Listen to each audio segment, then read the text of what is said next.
Всем привет! С вами Диана Кель. В этом видео я хочу вам более подробно рассказать о градиентах, плавных тенях и о том, как работать с грейвошами. Что это такое? Мы не знаем, что это такое. Если бы мы знали, что это такое, мы не знаем, что это такое. Грейвоши – это разбавленный водой черный пигмент, разбавленный для того, чтобы добиться более светлых оттенков. При работе с грейвошами основным и базовым оттенком является цвет кожи. Чем светлее кожа, тем контрастнее будет татуировка при заживлении. Чаще всего с грейвошами работают в фотореализме и в мини-реализме. Грейвоши можно покупать отдельными сетами, также можно делать самому. Сейчас расскажу, как это делаем мы. В большинстве случаев у нас на столе стоит 5 колпачков размера 11 на 10. Этого вполне достаточно. По большому счету, неважно, какой фирмы у вас краска. Мы используем Allegory Black, и она прекрасно подходит и для линий, и покрасок. В первом колпачке мы наливаем 100% черного пигмента. Во второй 50% пигмента и 50% хлоргексидина. В третий 3 капли пигмента, остальное хлорик. И в четвертый 1 капля пигмента, остальное тоже хлорик. Пятый колпачок оставится под белый пигмент, который мы всегда наливаем в конце. Почему мы разбавляем именно хлоргексидином? На самом деле все предельно просто, им это делать удобнее. А в маленький колпачок удобнее всего капнуть пару капель именно из такого дозатора. Конечно, можно купить специальный разбавитель, но честно, мы ленивые и ходить каждый раз или заказывать отдельно разбавитель. Или грейвош, который быстро заканчивается, очень влом. Если я могу воспользоваться тем, что ближе, проще и доступнее, и при этом это не повлияет на качество моих работ, я этим обязательно воспользуюсь. Конечно, можно разбавлять бутили водой, дистиллированной водой, но для того, чтобы это сделать, нужно все это переливать в отдельную тару. А это трата времени и лишняя возня. К тому же наш спрей-баттл – спрей, а не лейка. Нам так удобнее, поэтому мы выбираем хлорик. Есть еще один важный нюанс по поводу хлоргексидина. В редких случаях у клиентов на него бывает аллергия. Спрашивайте об этом при сборе анамнеза перед тем, как начать работу. Если она все-таки есть, воспользуйтесь другим средством. Это, как мы уже сказали, может быть бутилированная вода, дистиллированная вода, или специальный разбавитель. Какими иглами лучше делать мягкие переходы и тени? В теории можно делать это чем угодно. На практике же лучшими вариантами для больших участков будут раунд-магнумы. Для более мелких работ спокойно можно проработать только RL-ками. Если говорить о мини-реализме, нам всегда достаточно 0,8-0,3 RL, 10,05 RL, 12,07 RMT и, пожалуй, все. Этого должно быть вполне достаточно на одну маленькую работу. Вы всегда можете пробовать и другие конфигурации. Возможно, вы найдете то, чем вам будет комфортнее работать. Как делать плавные градиенты? Покажу вам на бумаге, как это происходит. Давайте для наглядности назовем нашу эфемерную палитру Black, Dark, Mid и Light. Итак, для начала я нарисую фигуру, которую мы будем закрашивать. Пусть это будет прямоугольник.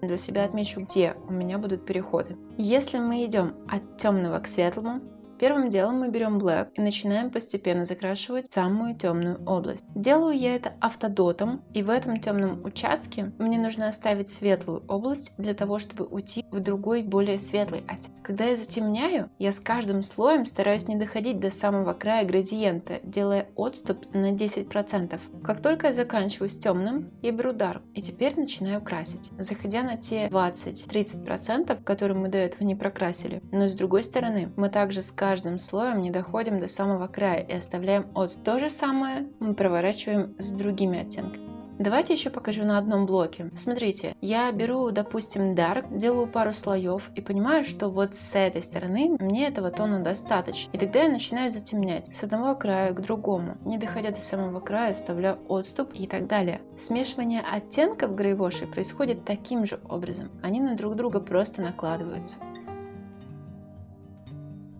С помощью каких техник делать мягкие переходы и тени? О том, как делать техники випа, мы уже рассказывали в видео про вип-шейдинг и чуть больше. Если вы хотите очень мягких теней и берете, допустим, 12,07 RMT, то здесь отлично подойдет вип из стороны в сторону, такой а-ля мягкий автодот. Если вы работаете тонкими RL-ками, то мягкий вип, автодот и штриховка прекрасно подойдут. Более того, все это можно комбинировать между собой. А теперь давайте разберем пример работы с револьвером. Те, кто следит за нами в инсте, видел эту работу в сторис. Сейчас будет немного таймлапса и объяснений. Если тебе нравится подобный формат видеороликов, не забудь поддержать наш канал лайком, комментарием и подпиской. Нам будет очень приятно, так мы поймем, что нам нужно продолжать. Итак, сразу хочу сказать, что эту работу мы переводили на ручной трансфер. И как только перевели, оставили его сохнуть на 15 минут. Когда мы начинаем работать, первым делом я наношу на поверхность масло и стираю верхний слой трансфера, чтобы мне было лучше видно. Да, я из тех людей, которые любят, когда трансфер стирается быстрее, и его еле видно. Для наглядности в левом нижнем углу наша эфемерная палитра грейвошей, где я буду отмечать, в какой момент какой оттенок я беру. В этой работе у нас будут использованы всего две конфигурации. Это 0803 RL и 1207 RMT. Начинаю я бить со средних оттенков, просто намечая самые основные моменты и не провожу сразу жесткие однопроходные линии, а просто стараюсь надстраивать их и царапаю кожу. То есть, первым делом мы делаем такой набросок в рисунке, чтобы ничего не потерять. Автодотом я подкрашиваю те участки, которые в дальнейшем будут более темными. И все это с помощью среднего оттенка, поэтому я стараюсь сильно не давить иглой на кожу. Я заранее извиняюсь за свет, мы сидели прямо перед окном и не сразу заметили вот это мешающее солнце. Вы уже могли обратить внимание, что я левой рукой всегда держу полотенце и одновременно натягиваю кожу, и достаточно часто протираю. Такое положение рук ускоряет процесс, особенно в мини-реализме. На эту работу у нас ушло где-то 1,5-2 часа. Весь набросок я делаю с помощью Bishop Фантома, вольтаж 8, вылет иглы 3,5 мм.